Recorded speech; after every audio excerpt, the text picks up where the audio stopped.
Olá, meus irmãos e irmãs, sejam bem-vindos ao canal Vinícius Siqueira. E se você ainda não é inscrito aqui no canal, se inscreva aqui no canal e não esqueça de ativar o sininho das notificações. Todos os dias são postados vídeos abençoados aqui no canal, para te abençoar. Vamos a mais uma palavra do Senhor. O jejum é uma abstenção voluntária e deliberada de alimentos, com o objetivo de se dedicar à oração. De um modo geral, no jejum, nos abstemos apenas dos alimentos sólidos, mas em algumas ocasiões nos abstemos de água também, por curto período de tempo. No Sermão do Monte, Jesus ensinou aos seus discípulos como o jejum deve ser observado. E nesse ensinamento, ele inclui também instruções sobre a finalidade do jejum. Nunca deveria ser feito para impressionar aos outros. Tudo indica que ele acreditava que os discípulos iriam jejuar, pois disse: quando jejuardes, e não se jejuardes. Ele próprio nos deu o exemplo. Jesus, cheio do Espírito Santo, voltou do Jordão e foi guiado pelo mesmo Espírito no deserto durante 40 dias, sendo tentado pelo diabo. Nada comeu naqueles dias, ao fim dos quais teve fome. Lucas 4, 1 e 2. Após esse jejum, Lucas registra que Jesus, no poder do Espírito, regressou para a Galiléia. Pelos versículos que eu acabei de citar, podemos deduzir que o fato de uma pessoa ter recebido a plenitude do Espírito Santo não quer dizer que necessariamente ela andará no poder do Espírito. Acredito que o meio pelo qual se obtém poder, principalmente poder em oração, é jejuar e orar. O ministério de Paulo também começou com jejum e oração. Ele testificou para a igreja de Corinto, que comprovava seu ministério por sua disciplina espiritual, nas vigílias, nos jejuns. 2 Coríntios 6, 5. Mas o apóstolo estava acostumado a jejuar e orar. Vigílias significa noites de oração. A igreja primitiva jejuava e orava em cultos públicos com o objetivo de saber a vontade de Deus. Lemos em Atos 13 como o Espírito Santo pôde dar orientações claras à igreja. Havia na igreja de Antioquia profetas e mestres: Barnabé, Simeão, por nome de Níger, Lúcio de Cirene, Manaém, Colasso de Herodes, o tetrarca, e Saulo. E servindo eles ao Senhor e jejuando, disse o Espírito Santo: separai-me agora Barnabé e Saulo para a obra a que os tenho chamado. Então, jejuando e orando, os despediram, e aqueles dois apóstolos, Barnabé e Paulo, fundaram novas igrejas, ensinaram aos crentes a mesma prática de jejuar e orar, que haviam aprendido em Antioquia. E tendo anunciado o evangelho naquela cidade e feito muitos discípulos, voltaram para Listra, e Icônio, e Antioquia, fortalecendo a alma dos discípulos, exortando-os a permanecer firmes na fé, e mostrando que através de muitas tribulações nos importa entrar no reino de Deus, e promovendo-lhes em cada igreja a eleição de presbíteros, depois de orar com jejuns, os encomendaram ao Senhor em quem haviam crido. Atos 14, 21 ao 23. Este verso mostra que o jejum e a oração eram elementos vitais para a obtenção de orientação do Espírito Santo, antes de se ordenarem os líderes da igreja. O jejum associado à oração predispunha a igreja primitiva para ter clareza de mente e espírito, a fim de estabelecer seus fundamentos. Mas jejum e oração não apenas favorecem a clareza de mente e espírito, trazendo até nós a voz do Espírito Santo e sua orientação. Eles são importantes também para obtermos vitórias nos campos espiritual e material. Nós vamos ver um exemplo disso no Antigo Testamento. Josafá, rei de Judá, recebeu a informação de que havia um exército inimigo que se agrupava para atacar seu país. Era um exército composto de homens de Moabe e Amon, que se aproximava das fronteiras de Judá. Nós que moramos na Coreia do Sul, sabemos o que é ver um exército entrincheirado junto à nossa fronteira. Em vez de entrar em luta, pois não tinham armamentos, o rei resolveu usar os recursos espirituais. Proclamou um jejum nacional. E todo o povo se reuniu, homens e mulheres, meninos e meninas, e jejuaram e buscaram ao Senhor, pedindo sua intervenção. E o resultado disso foi que Deus conquistou uma gloriosa vitória. O Senhor orientou o rei, mostrando-lhe como deveria lutar contra o inimigo. Tenho certeza de que nunca houve uma batalha como aquela. Josafá designou alguns homens para louvarem o Senhor diante do exército. Quando o inimigo viu aquilo, houve uma grande confusão em seu acampamento. Os homens puseram-se a lutar uns contra os outros. E os israelitas, depois, levaram 3 dias recolhendo os despojos da batalha, já que Deus lhes dera vitória, sem que precisassem recorrer aos armamentos. Isso está em 2 Crônicas 20. Quando começamos a jejuar, temos que assumir a atitude mental correta. Não podemos ver o jejum como uma autopunição, apesar de que, a princípio, nosso corpo possa reclamar.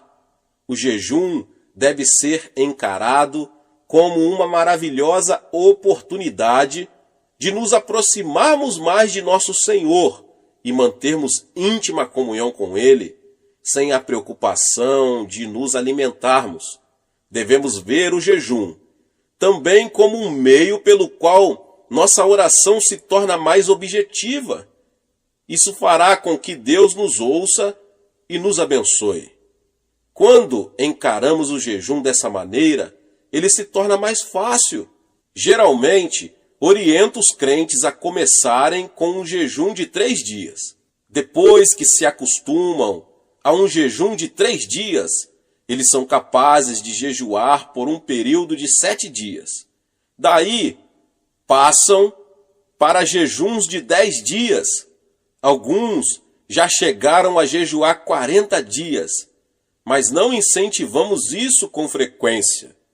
Através do jejum e oração, o crente se torna mais sensível espiritualmente em relação a Deus e passa a ter mais poder para combater as forças de Satanás.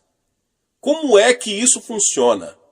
O desejo pelo alimento é um fator básico em todas as criaturas vivas. É uma das maiores forças motivadoras que atuam em nosso corpo, mesmo antes de nascermos. As criancinhas já nascem com um instinto natural de buscarem o seio materno. Se pudermos associar esse intenso desejo natural a um anseio espiritual de mantermos comunhão com nossa fonte espiritual, o resultado é uma intensidade maior. Esse é o objetivo da oração e jejum. Somando nosso desejo espiritual ao natural, podemos fazer com que a preeminência de nossa oração chegue ao trono de Deus com tanta intensidade que Ele nos ouvirá e atenderá. O anseio espiritual é um fator básico da oração. Agrada-te do Senhor e ele satisfará os desejos do teu coração. Salmos 37:4.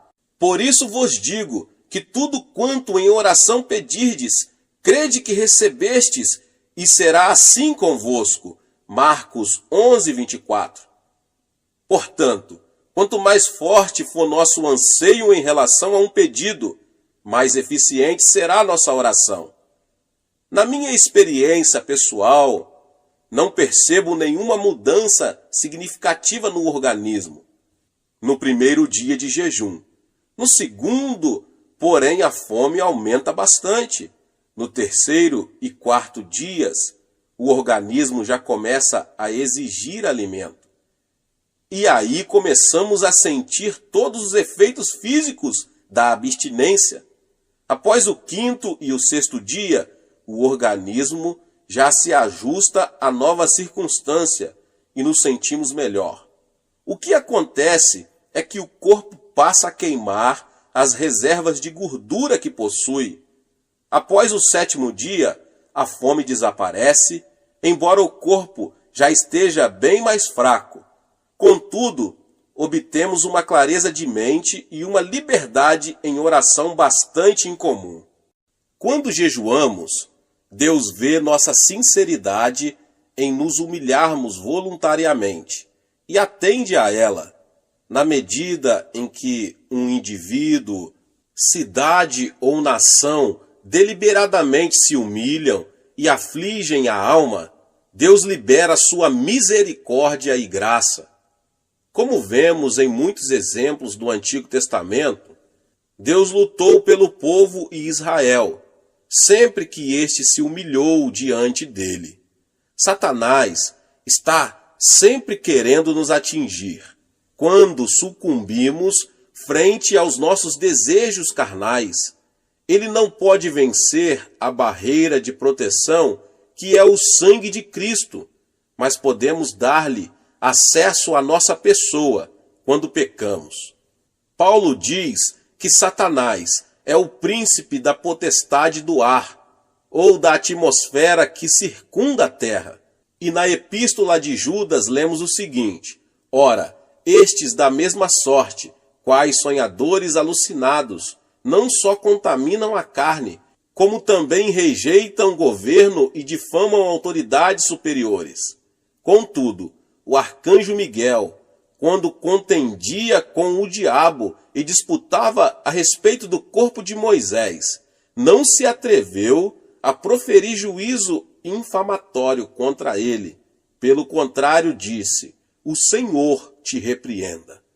Estes, porém, quanto a tudo o que não entendem, difamam, e quanto a tudo o que compreendem por instinto natural, como brutos sem razão, até nessas coisas se corrompem.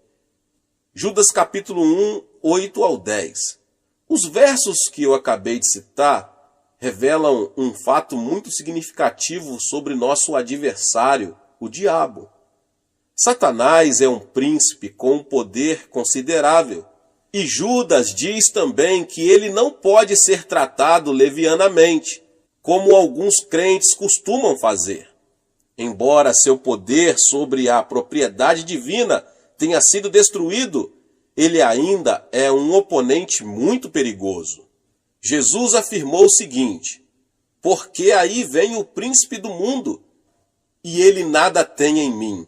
Em outras palavras, Satanás não encontrava em Jesus nenhum ponto de apoio a partir do qual pudesse lançar um ataque contra ele. Nós também devemos viver de tal forma que o príncipe deste mundo não ache em nós terreno favorável que acolha seus ataques.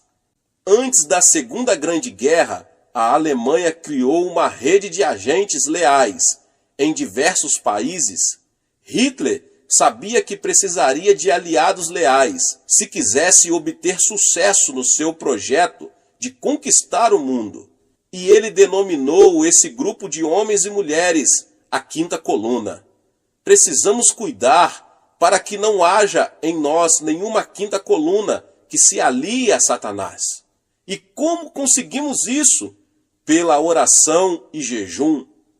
Pela oração e jejum, podemos concentrar o poder da oração, dirigindo-o contra nossas concupiscências, a cobiça da carne, a cobiça dos olhos e a soberba da vida. Assim poderemos ter uma vida santa e pura diante de Deus. Pela oração e jejum, podemos ver destruída essa cabeça de ponta de Satanás, a que me referi com a quinta coluna. Então, quando vier o príncipe deste mundo, não achará lugar em nós. O resultado prático do jejum e oração será a manifestação em nossa vida de uma religião verdadeira e sem mácula. Porventura, não é este o jejum que escolhi? Que soltes as ligaduras da impiedade, desfaça as ataduras da servidão, deixes livres os oprimidos e despedaces todo o jugo? Porventura, não é também que repartas o teu pão com o faminto e recolhas em casa os pobres desabrigados, e se vires o nu, o cubras, e não te escondas do teu semelhante? Isaías 58, 6 e 7. O jejum pode romper as ligaduras da impiedade, libertar os oprimidos e produzir completa e total libertação. Temos aí a ordem de despedaçar todo o jugo. Quando vemos outros sob pesado jugo, ou nós mesmos nos sentimos subjugados, podemos desfazer o jugo com jejuns e orações, quer sejam problemas de saúde, de relacionamento na família ou nos negócios, eles podem ser removidos. Como eu já ensinei, já preguei, o Monte da Oração é um local dedicado ao jejum e à oração. Não tem por objetivo sanar os problemas apenas dos que ali se encontram. Ali intercedemos também por milhares de pessoas que escrevem para nossos escritórios em Nova York. Depois que os pedidos de oração que nos chegam diariamente saem da minha mesa e são apresentados para oração em nossa igreja, são enviados ao Monte da Oração. Cada intercessor recebe um pedido que a essa altura já foi trazido para o coreano. E essa pessoa ora e jejua até sentir em seu coração o testemunho do Senhor de que ele já ouviu e a resposta já está sendo enviada. Jejuando, nossos intercessores se tornam sensivelmente mais conscientes da importância do pedido. Assim, eles podem visualizar o problema pelo qual oram, bem como a resposta.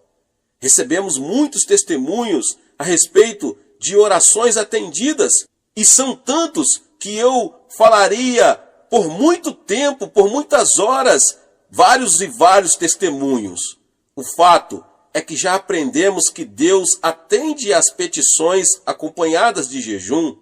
De todas as partes do mundo chegam pessoas para jejuar e orar aqui no Monte da Oração, em busca de um milagre, aqui em minha igreja na Coreia.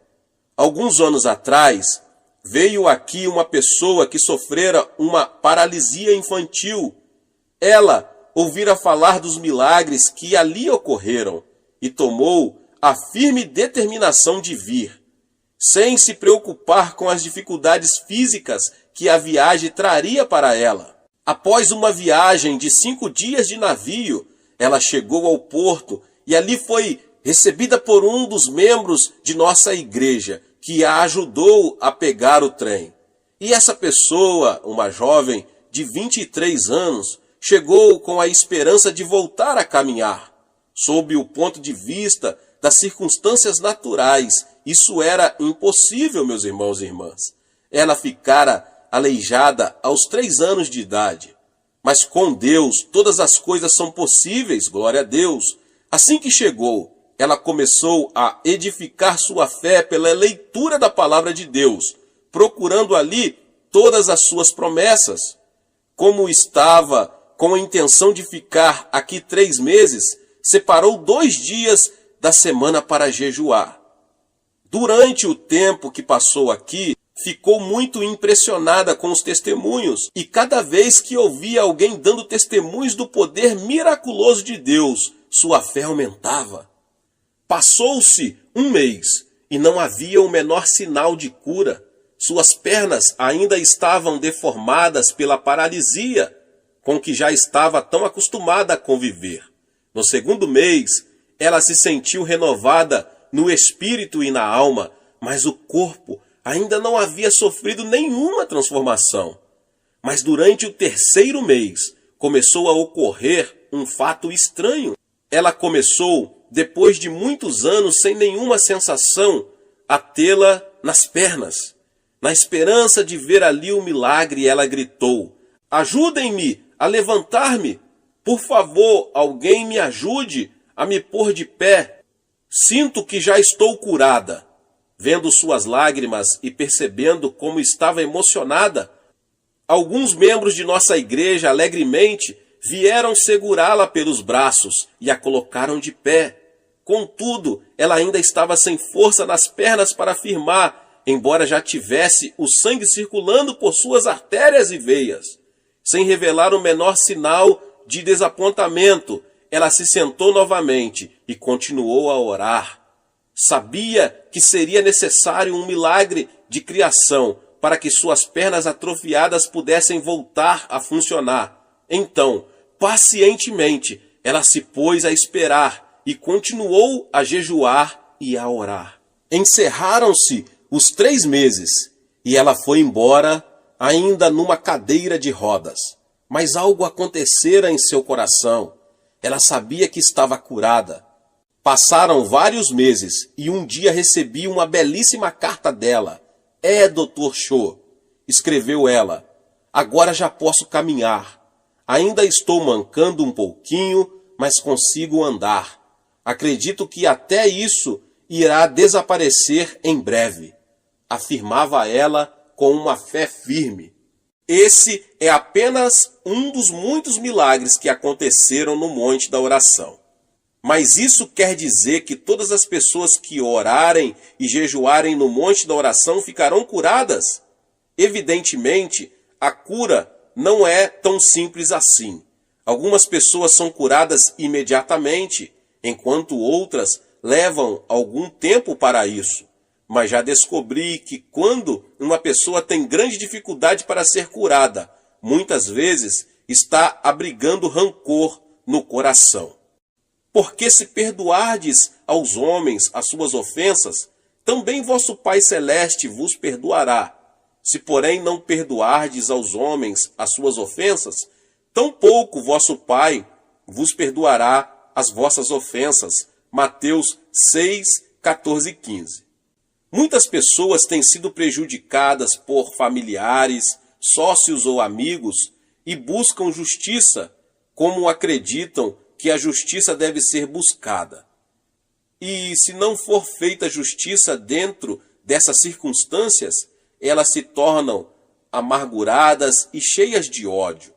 Muitos desses indivíduos podem ter sintomas físicos que podem ser diretamente relacionados com essa atitude de rancor.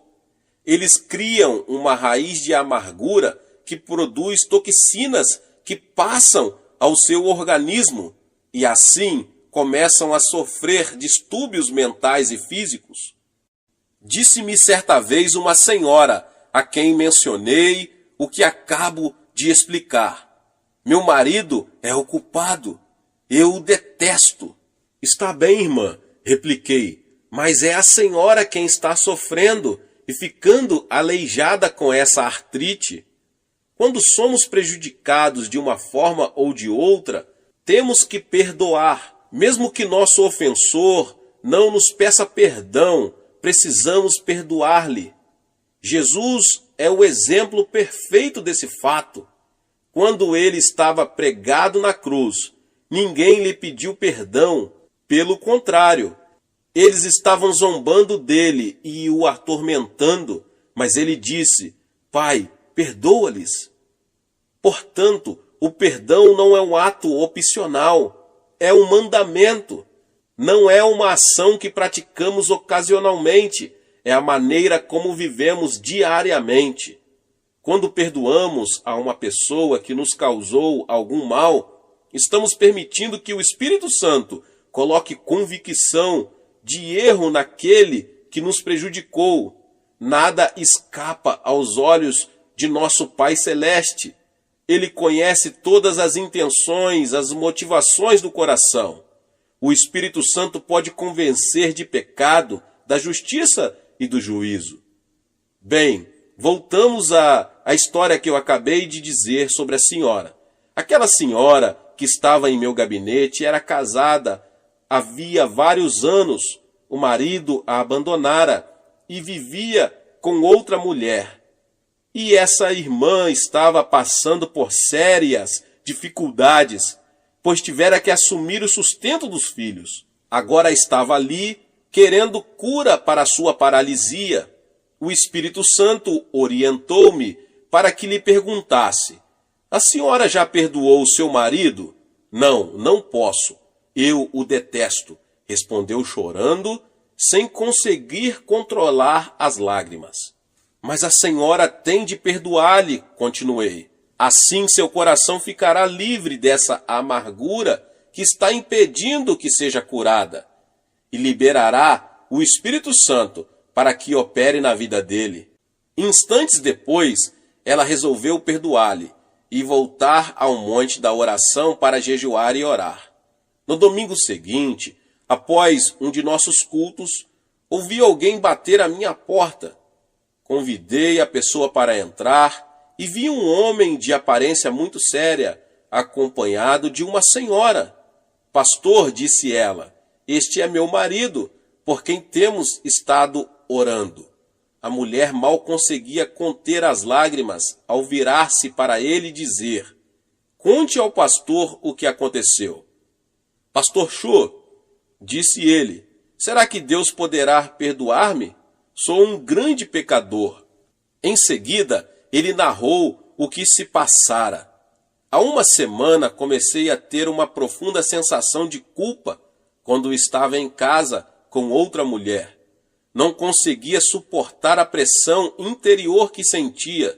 De repente, comecei a pensar na minha esposa e filhos que abandonara, e não conseguindo me livrar do senso de culpa que sentia. Quando chegou o domingo, resolvi vir à igreja com a esperança de receber perdão e me sentir melhor. Ali, então, vi minha esposa sentada do outro lado do salão. Naquele momento, resolvi pedir perdão a ela e a Deus. Será que Deus poderá perdoar-me? Claro, Ele pode perdoar-lhe, respondi. Em seguida, orientei-o para fazer uma oração. E ele aceitou a Jesus como seu Senhor e Salvador.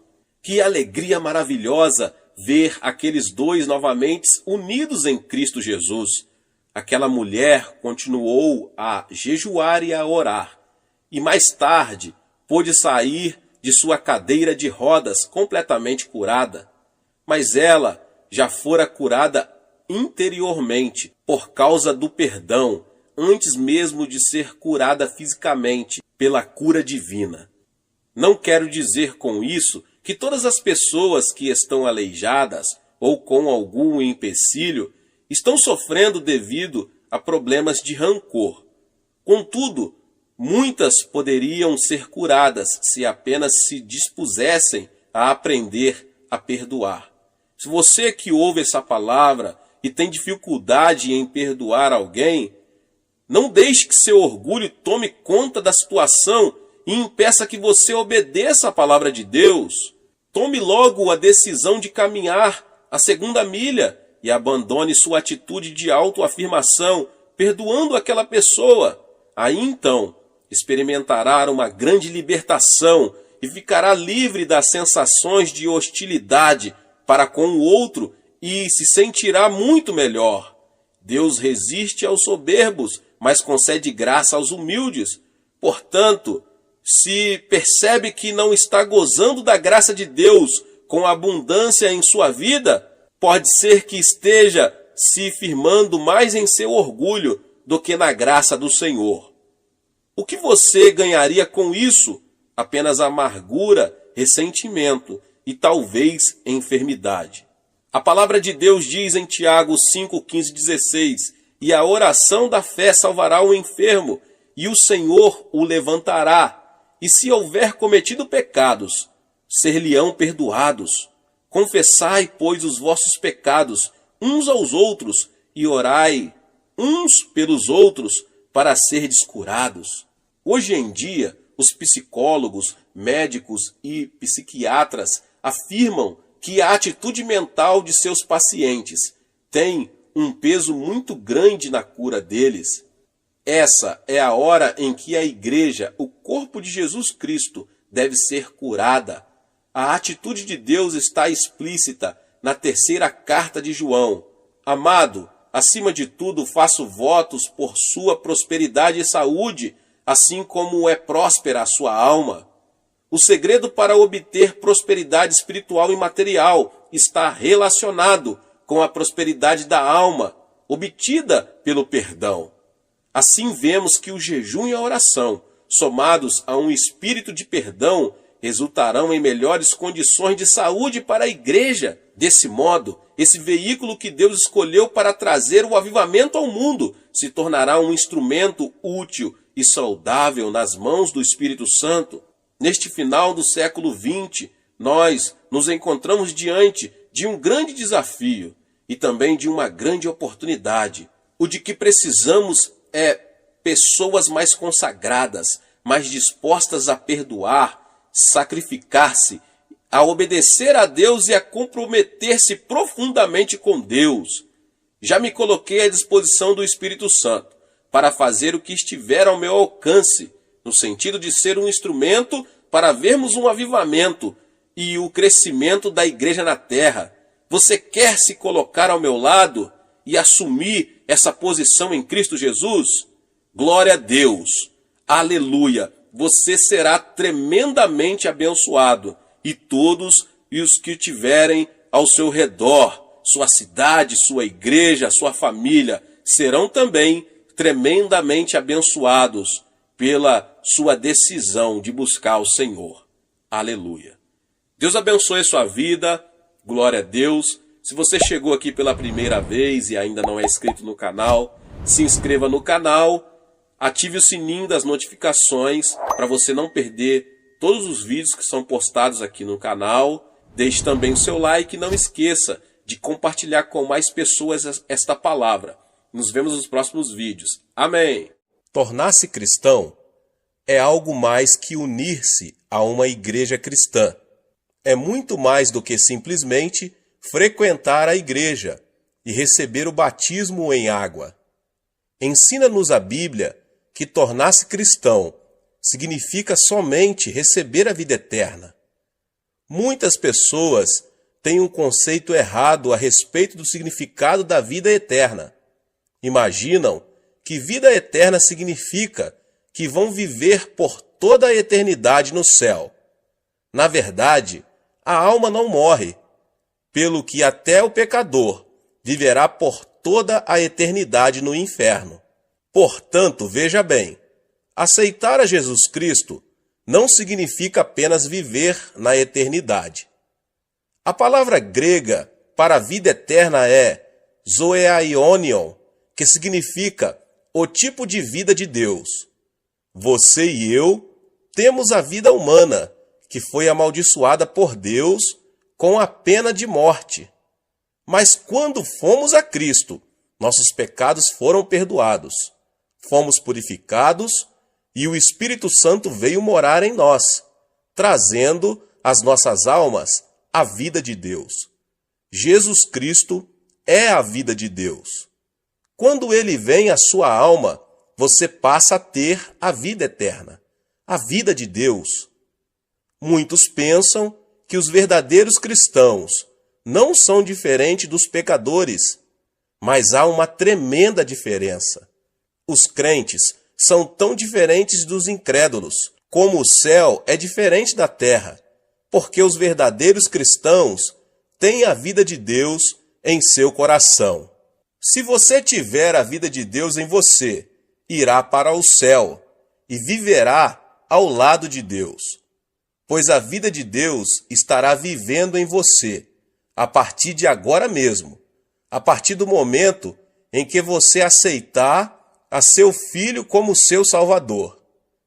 Disse Jesus Cristo que se alguém tem a vida de Deus em si, 5 sinais se seguirão em sua vida.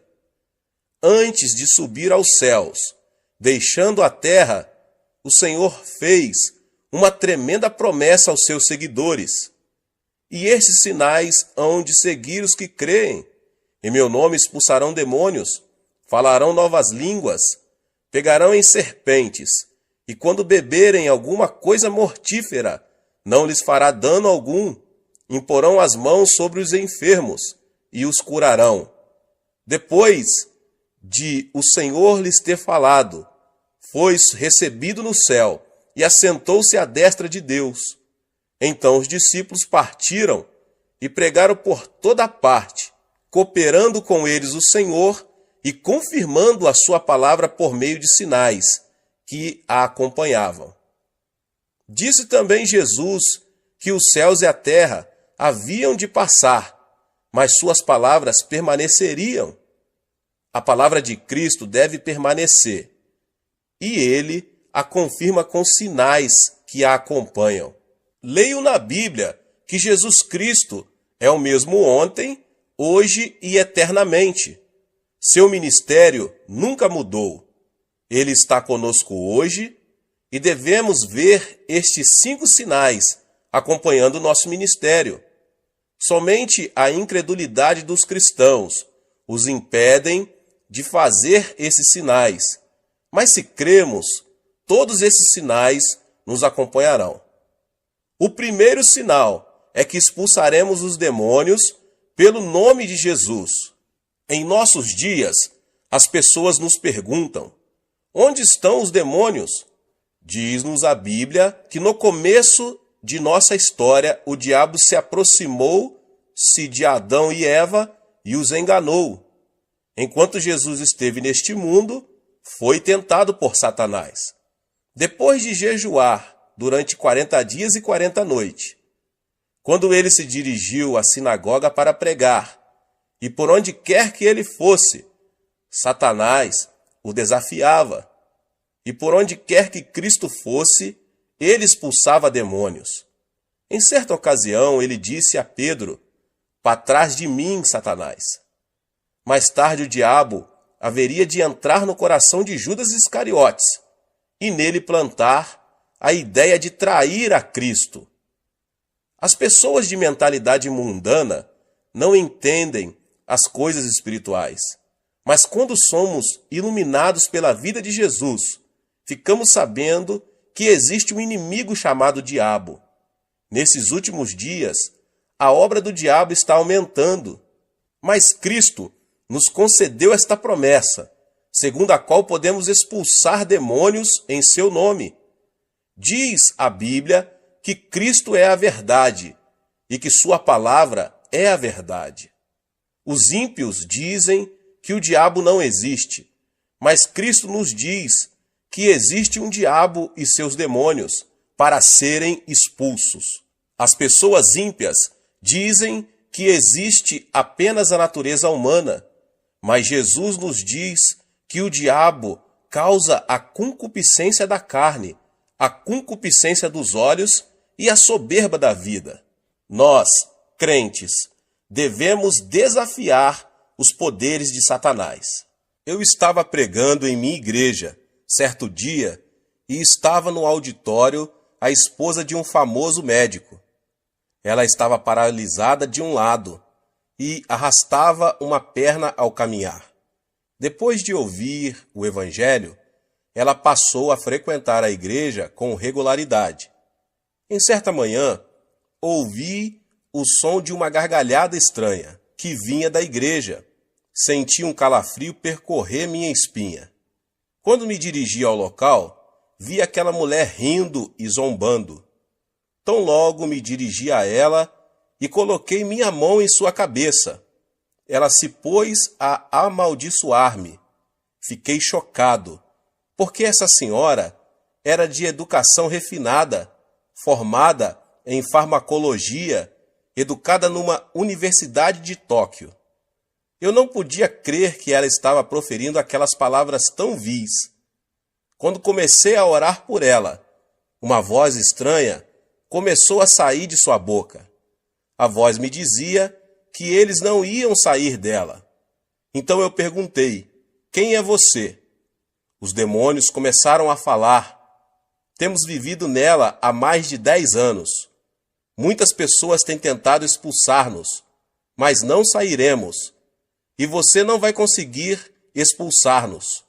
Foi quando constatei que aquela mulher estava possuída de demônios, pelo que, no nome de Jesus, insisti em expulsar esses demônios. Mas eles continuaram a desafiar-me e lutamos por mais de 8 horas. Em nome de Jesus Cristo, ordenei aos demônios que saíssem, mas eles continuaram a protestar, dizendo que de modo algum sairiam.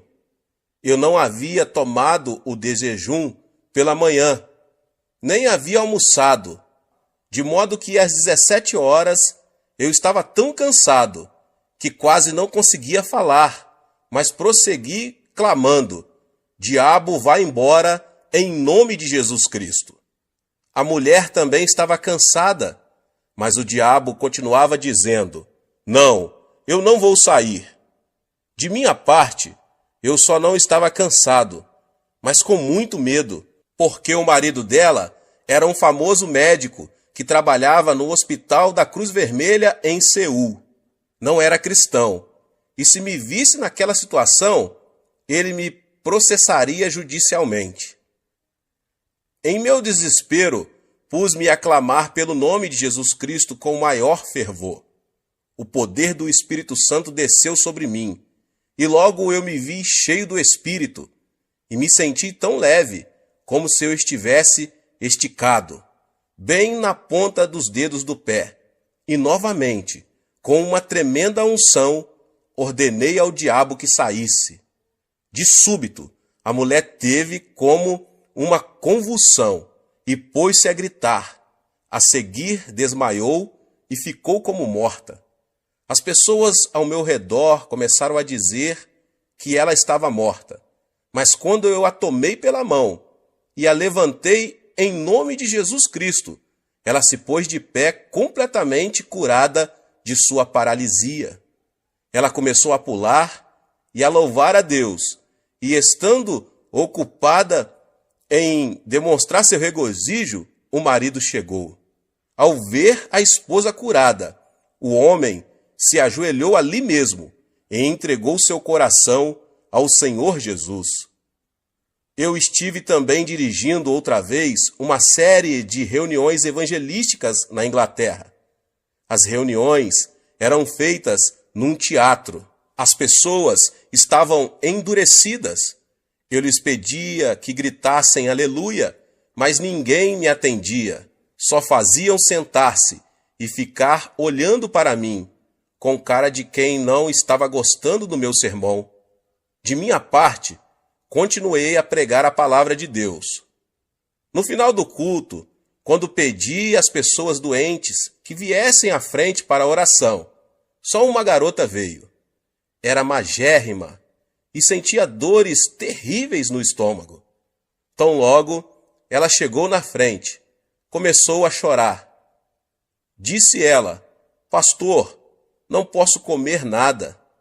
Tenho terríveis úlceras estomacais e já visitei inúmeros médicos e não fiquei curada. O Senhor pode orar por mim? Quando coloquei minhas mãos sobre ela, a menina pôs-se a gritar. Ordenei-lhe, em nome de Jesus Cristo, fique curada. Mas nesse instante, repentinamente, ela se pôs a xingar-me. Você aí, coreano de uma figa, volte para casa. Eu não vou sair. Perguntei-lhe então: quem é você? Respondeu-me a voz: eu sou o diabo, e eu vou destruir esta menina. Antes de sair, eu vou matá-la. As pessoas por todo o teatro ouviram essas palavras. A congregação sentiu-se eletrizada. Todos se levantaram. Ordenei então ao diabo: Diabo, em nome do Senhor Jesus, sai dessa mocinha. Ela começou a gritar horrendamente e depois caiu prostrada. Ergui-a pela mão, em nome de Jesus, e ela, com o rosto radiante, disse: Louvado seja Deus. Ele foi embora. Ela ficou completamente curada. As pessoas apressadamente vieram à frente para receber orações. A partir da noite seguinte, a multidão encheu o teatro. O poder de Deus se manifestou às pessoas que o buscavam. Demônios escondidos estão operando em nossa sociedade. Estamos todos preocupadíssimos com poluição atmosférica e da água, mas o nosso mundo está cheio de poluição espiritual. Nosso mundo está cheio de imundícia. Nossas ruas estão cobertas de material pornográfico. Você acha que isso é trabalho de Deus? Você acha que esse é o trabalho das pessoas decentes? Não, é claro que não. É o trabalho do diabo. Precisamos eliminar a poluição espiritual de nossas vidas. Nossos filhos estão sendo desorientados pelo diabo. Precisamos amarrar o diabo e expulsá-lo em nome do Senhor Jesus. Você tem a vida eterna dentro de você. A vida eterna é o tipo de vida que vem de Deus, a forma mais elevada de vida. O tipo mais baixo de vida é a do reino mineral. A seguir vem o reino vegetal, depois o reino animal, em seguida o reino da humanidade, depois a ordem angelical e, finalmente, Deus, a fonte de toda a vida. Satanás é um ser angelical e, consequentemente, Satanás é mais poderoso que os seres humanos.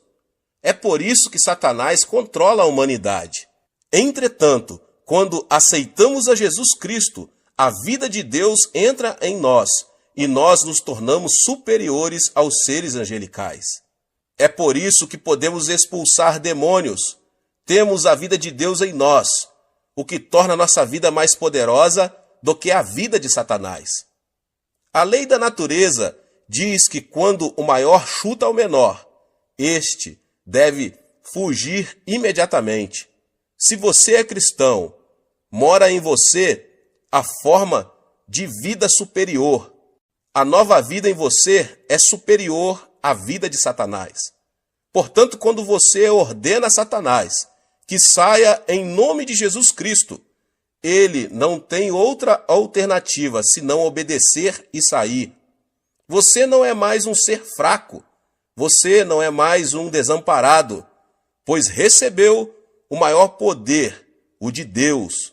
A vida eterna habita em ti, e você pode expulsar demônios em nome de Jesus. Ordene ao poder do diabo que se retire de sua casa. Ore pelos seus filhos, para que o poder de Satanás não os controle. Ore para que o poder da influência de Satanás abandone a sociedade da qual você faz parte. Você tem o poder. Cristo nos deu uma tremenda promessa em Lucas 10:19. Eu vos dei autoridade para pisar serpentes e escorpiões, e toda a força do inimigo, e nada vos fará dano algum. Nesta promessa, Cristo nos dá duas palavras maravilhosas. No grego, Cristo está dizendo dou-vos exousia, que significa autoridade, a saber, autoridade sobre os poderes de Satanás. Autoridade é algo mais forte do que poder. Minha avó faleceu com 83 anos de idade. A velhinha não tinha muito poder, era muito fraquinha, sem forças, mas quanta autoridade tinha. Sendo jovem, eu tinha muito mais força do que minha avó, mas ela detinha a autoridade. Quando ela dizia, filho, vem cá, eu ia. Se ela dissesse, vai a tal lugar, eu ia. A autoridade é superior ao poder. Disse Cristo, dou-vos exousia, a autoridade, pelo que você consegue prevalecer sobre o dunamis, o poder de Satanás. Utilize a autoridade que Deus lhe concedeu agora mesmo. Quer você se sinta forte, quer se sinta fraco, quer você sinta a unção, quer não, quer você se sinta maravilhoso, quer não, você detém a autoridade para ordenar a Satanás que saia. Satanás tem algum poder, mas a autoridade divina que você recebeu é superior às forças satânicas. Um policial está de pé numa encruzilhada. Ao aproximar-se um caminhão enorme, potentíssimo, muito mais forte do que ele, o policial pode fazer parar o veículo com um simples aceno de mão. Basta ao policial fazer outro aceno de mão e o caminhão vai embora. O caminhão tem potência, mas o policial tem autoridade. Diz a Bíblia que Deus deu autoridade, de modo que, ainda que Satanás tenha poder e se aproxime de você, se você conhece a palavra de Deus, você pode dizer: sai, vai embora daqui. Satanás está destinado pela lei de Deus a obedecê-lo, porque você tem autoridade. Diz a palavra de Deus que você é o vencedor agora. A vida que está em você é mais poderosa que a do diabo. Por isso, não diga que você é mais fraco. Jamais diga que você não consegue expulsar demônios, mas diga que tem tanto poder como autoridade, visto que a Bíblia assim diz: em meu nome expulsareis demônios. Certa vez eu estava no sul da Coreia e fui encontrar-me com um pastor. Eu ouvi implorando e clamando em seu escritório. Quando abri a porta, vi uma mulher possuída de demônio, sentada no assoalho, enquanto o pastor implorava, dizendo: por favor, saia, por favor, saia. O diabo estava rindo dele. Disse eu ao pastor: se você apenas fizer cócegas no diabo, ele não vai sair. Devemos tratar o diabo como diabo. Você tem autoridade. Por isso, eu ordenei ao diabo: eu venho a você em nome de Jesus Cristo. Replicou-me o diabo: eu sei que você não tem poder nenhum. Ao que eu lhe retruquei: sim, eu sei que nenhum poder tenho, mas eu tenho autoridade. No nome de Jesus Cristo eu lhe ordeno: saia. Imediatamente o diabo saiu e a mulher se sentiu aliviada. Você tem a vitória. Não tenha medo de Satanás. Nós podemos expulsar o diabo. Este é o primeiro sinal dos que se seguiriam como promessa feita a você. Em segundo lugar, disse Jesus que em seu nome os crentes falariam em novas línguas. Diz a Bíblia que quando os primitivos cristãos receberam o batismo no Espírito Santo, eles falaram em línguas. Quando o pecador se converte, o Espírito Santo vem habitar nele. Mas quando essa pessoa recebe o batismo no Espírito Santo, o Espírito toma conta dele e flui através dele. O Espírito Santo assume o controle de sua língua e ele começa a falar numa língua nova, muito bonita. Eu próprio oro muito em línguas, mas a Bíblia nos ensina mais do que o uso de línguas desconhecidas, visto que quando nós nos tornamos cristãos, recebemos uma nova língua, isto é, uma nova linguagem. Quando estávamos no mundo, falávamos a linguagem mundana, mas quando nós nos tornamos cristãos, passamos a falar de novas coisas. Começamos a falar a nova língua da Bíblia. Trata-se de uma língua celestial vitoriosa. Tiago nos diz em sua carta, inserida na Bíblia, que a língua é um órgão pequeno, mas capaz de controlar todo o corpo. Diz ele que podemos controlar um cavalo com um freio enfiado em sua boca, em que o piloto dirige um enorme navio numa tempestade mediante um leme. Até mesmo uma pequena fagulha pode incendiar uma cidade inteira. A língua também, embora seja pequenina, é tão poderosa que consegue controlar todo o corpo. Dizem os neurocirurgiões que o centro da fala de nosso cérebro controla o cérebro todo. Assim que é o que você fala controla seu corpo todo. Se você fala negativamente, tais coisas negativas controlam o seu corpo inteiro. Se você falar doenças o tempo todo, as doenças controlarão seu corpo. Se você falar de pobreza, a pobreza vai controlar todo o seu corpo. Aquilo que você fala é o que finalmente vai dar forma à sua vida e determinar seu destino. Pelo que você vai ter que vigiar sua língua. Você não deve jamais entregar sua língua a Satanás e falar negativamente. Não fale de doenças, de pobrezas ou de fracassos, nem daquelas coisas negativas que passam a controlar seu corpo e, portanto, seu futuro. O famoso fundador da missão do Congo tinha câncer no fígado e o médico lhe disse que ele não poderia viver por muito tempo. Por isso, ele saiu do Congo e voltou para a Inglaterra. Um dia, estando deitado num divã, tomando sol e lendo a Bíblia, seus olhos caíram em 1 Pedro 2,24 e ele leu: Ele mesmo levou em seu corpo os nossos pecados sobre o madeiro, para que, mortos para os pecados, pudéssemos viver para a justiça. Pelas suas feridas fostes sarados. Uma nova revelação veio ao seu coração. O médico disse que eu sou um moribundo. A Bíblia diz que pelas suas feridas eu fui curado. Devo acreditar no médico ou devo acreditar na palavra de Deus? É claro que eu devo acreditar na palavra de Deus. A partir deste momento, ele determinou a falar da forma como a Bíblia fala, e pela fé, ele declarou o seguinte: pelas suas feridas eu fui sarado. A palavra de Deus começou a controlar seu corpo, e esse missionário ficou completamente curado do câncer no fígado. Uma moça estava morrendo de tuberculose. O médico do sanatário chamou a mãe dela e pediu-lhe que levasse a filha para casa, para ela morrer ao lado da família. Por isso seus pais foram ao hospital e levaram a filha embora. Ela estava prestes a morrer. Conduziram-na para o apartamento onde moravam. Certo dia sua mãe estava passando roupa, e a filha leu na Bíblia a passagem que diz: pelas suas feridas fostes sarados.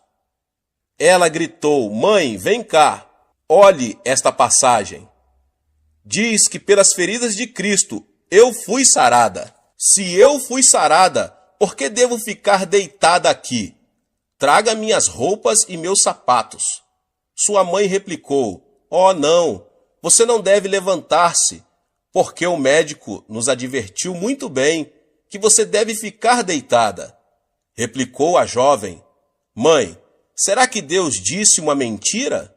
Você sempre me ensinou a crer na palavra de Deus. E a palavra diz que pelas feridas de Cristo eu fui sarada. Não devo crer nessa palavra? A mãe trouxe as roupas pedidas e a filha as vestiu. A moça levantou-se e, embora gaguejasse um pouco, declarou: eu fui curada pelas feridas de Cristo. Sua língua começou a controlar-lhe o corpo todo. Ela se dirigiu à cozinha, cozinhou alguns alimentos e pôs-se a comer. Depois foi à sala para louvar a Deus.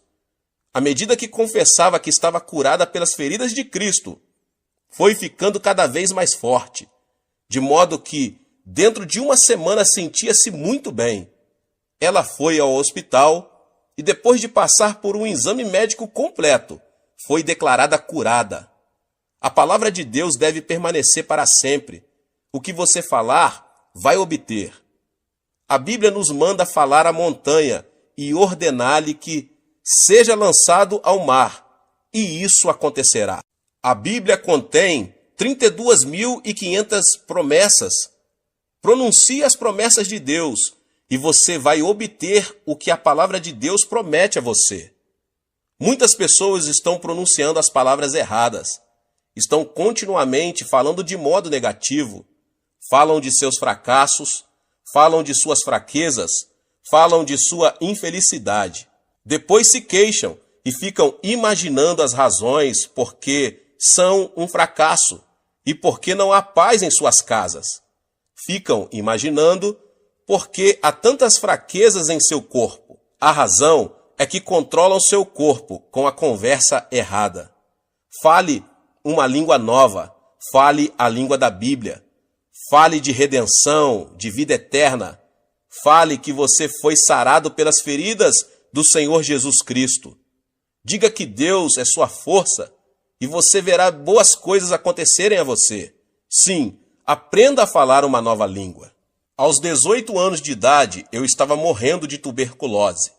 Eu era um fracasso em casa e não tinha dinheiro e ia muito mal nos meus estudos.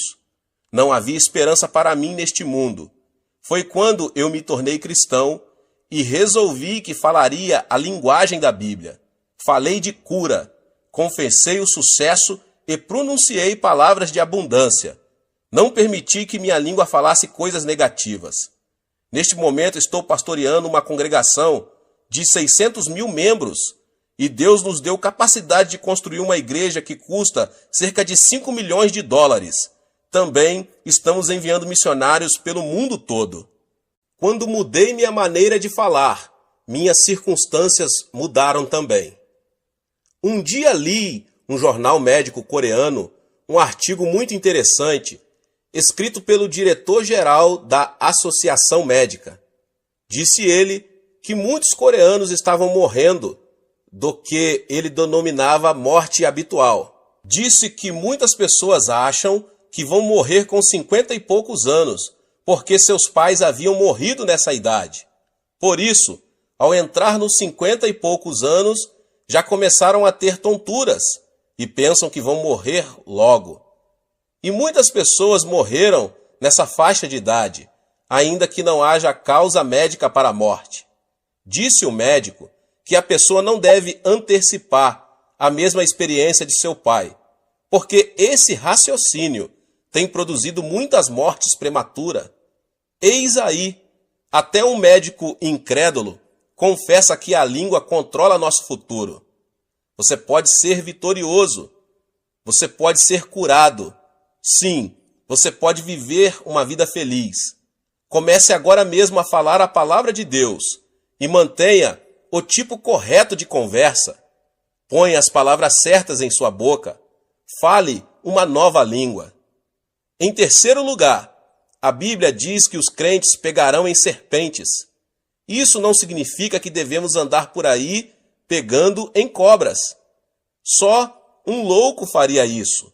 Serpente aqui significa Satanás. A serpente chamada Satanás chegou a Adão e Eva no jardim do Éden e seduziu-os, fazendo-os voltar-se contra Deus. Nós, seres humanos, somos feitos de corpo, alma e espírito. Mediante nossos 5 sentidos, pertencentes ao nosso corpo físico, nós nos comunicamos com o mundo. Portanto, nosso corpo é mundano. Nossa alma é nosso verdadeiro eu, nossa verdadeira personalidade.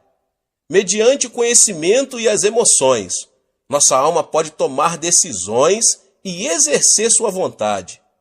Portanto, nossa alma é apenas autoconsciente. Somente mediante nosso espírito podemos comunicar-se com Deus. Através do nosso espírito conhecemos Deus e o adoramos. Essa serpente, Satanás, vem a nós, nos tenta e nos induz a viver uma vida mundana, isto é, centralizada no mundo. Quando vivemos esse tipo de vida, Satanás exerce domínio sobre nós. Mas quando vivemos uma vida centralizada em Deus, temos domínio sobre Satanás. Temos o poder de apanhar e amarrar a serpente. Podemos expulsar demônios. Quando você decide viver uma vida centralizada em Cristo, você se torna uma pessoa dirigida pelo Espírito Santo. Afirma a Bíblia que os filhos de Deus vão pegar Satanás. É fácil detectar a obra maligna. Toda e qualquer palavra que sai do ego carnal vem de Satanás, mas toda e qualquer palavra que induz você a viver uma vida centralizada em Cristo é proveniente do Espírito Santo. Agora você pode pegar em serpentes. Você consegue discernir a obra do maligno e expulsá-lo. Em quarto lugar, a Bíblia diz que se os crentes beberem alguma coisa venenosa, mortífera, não lhes fará mal algum. Certo dia, eu fui a uma cidadezinha para um culto. Veio a mim uma garotinha de 7 anos de idade. A boca da menina estava toda queimada. Era uma órfã que havia perdido seus pais quando fugiam da Coreia do Norte como refugiados. A menina estava trabalhando na casa de uma senhora muito rica e muito perversa. À noite, a menina não podia sequer ir à cozinha para beber um copo de água. Em certa noite, a menina sentiu uma sede muito grande. Ela rastejou até a cozinha e pôs-se a tatear no escuro à procura de água, sem perceber que aquela vasilha continha veneno contra ratos. Ela bebeu um gole. Embora a pobrezinha tenha começado a vomitar sangue, a patroa não a levou a um pronto-socorro médico, deixou-a de lado para que morresse. Mas essa menina era cristã e começou a clamar por Jesus Cristo, pois o Senhor a tocou. Depois de contar-me sua história, a menina abriu a boca. Viu que, embora seus lábios estivessem queimados, nenhum dano havia sido feito em sua garganta. Seu esôfago estava perfeito. A palavra de Cristo havia sido posto à prova.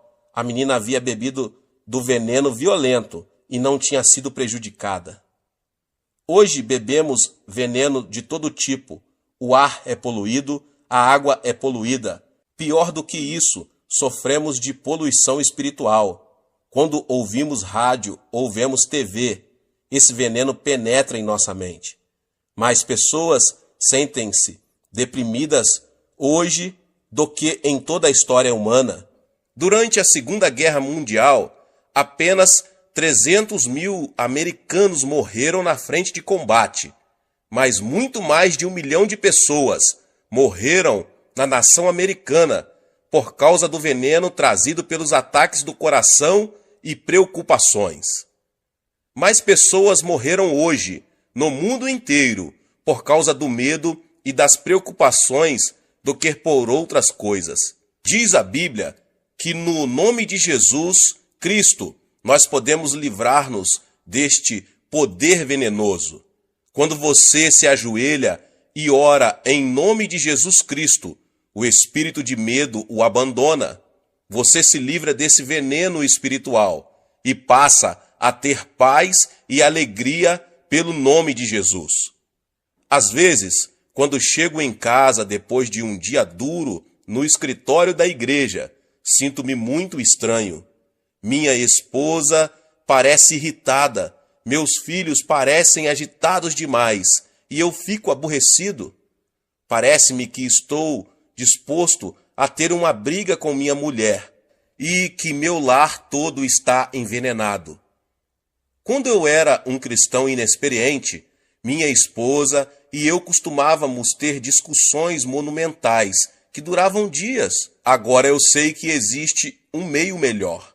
Eu entendo que o envenenamento provém da sociedade, pelo que eu ajoelho imediatamente e expulso o mau espírito que veio para destruir meu lar. Reivindico a vitória em nome de Jesus Cristo e logo sinto o seu imenso poder de cura fluindo por toda a casa. Então, quando olho para minha mulher, ela está sorrindo e eu começo a sorrir também. Apertamo-nos as mãos e nosso lar se torna cheio de paz. De tempos em tempos, você precisa de cura em seu lar. E Deus prometeu que você não sofrerá os efeitos do envenenamento. Basta que você invoque o nome de Jesus Cristo e reivindique a vitória, para que seu lar seja curado. Finalmente, a Bíblia diz que os crentes imporão as mãos sobre os enfermos e eles serão curados. Quando eu era menino, De vez em quando tinha umas brigas com os meus amigos. Nós nos esmurrávamos à vontade. E de vez em quando eu voltava para casa chorando. Minha mãe me dava uma boa surra, mas a seguir eu recebia o toque curativo do amor de minha mãe. Como é bom quando estamos desanimados e um bom amigo chega e toma nossa mão e nos dá umas palmadinhas nas costas. Jesus vem a nós e quando ele nos toca, não há outra alternativa senão receber a cura. Jesus não tem um corpo físico, mas ele quer usar seus braços, sua boca e suas mãos. Quando você impõe suas mãos sobre os enfermos, em nome de Jesus, o poder do Espírito Santo flui através de suas mãos e a cura se estabelece. Diz a Bíblia que quando você coloca suas mãos nos enfermos, eles serão curados. É a palavra de Deus que o diz. Depois de um ano após nosso casamento, descobri que minha esposa estava terrivelmente doente, com tuberculose. Ela já estava grávida. O médico pediu-me para praticar um aborto, mas isto era contra minhas convicções. Todos os dias eu impunha minhas mãos no corpo de minha mulher e sentia o poder do Espírito Santo fluindo através de todo o seu corpo, enquanto eu reivindicava a vitória. Após alguns meses, ela ficou completamente curada. Mas depois que nosso primeiro filho nasceu, ele começou a ter terríveis acessos de tosses e o médico não conseguia curá-lo. Todas as noites ele tossia quase ao ponto de asfixiar-se e o médico estava bastante preocupado. Então, em nome de Jesus Cristo, coloquei minhas mãos sobre ele e senti o poder de cura cobrir meu filho. Vez após vez, quando eu impunha as mãos sobre meu filho, eu senti a vida de Cristo passar para ele. E logo, para espanto dos médicos, o menino ficou completamente bom. A vida de Deus habita em você. O Espírito Santo mora em você. E quando você invoca o nome de Jesus Cristo, em amor e fé, e toma a mão dele, seu poder flui mediante suas mãos e os enfermos são curados. Que o poder de Deus inunde sua vida, à semelhança de um rio caudaloso. Esse é o outro privilégio da pessoa ser crente. A Bíblia diz que esses 5 sinais o acompanharão se você crer. Levante-se e tome posse da vitória. Use esses sinais para o benefício de seus vizinhos, para trazer libertação aos oprimidos, para a glória de Deus. Dê nova esperança e uma nova língua aos que estão desencorajados. Tenha discernimento na presença do diabo e expulse-o. Estes são privilégios seus como cristão, em nome de Jesus.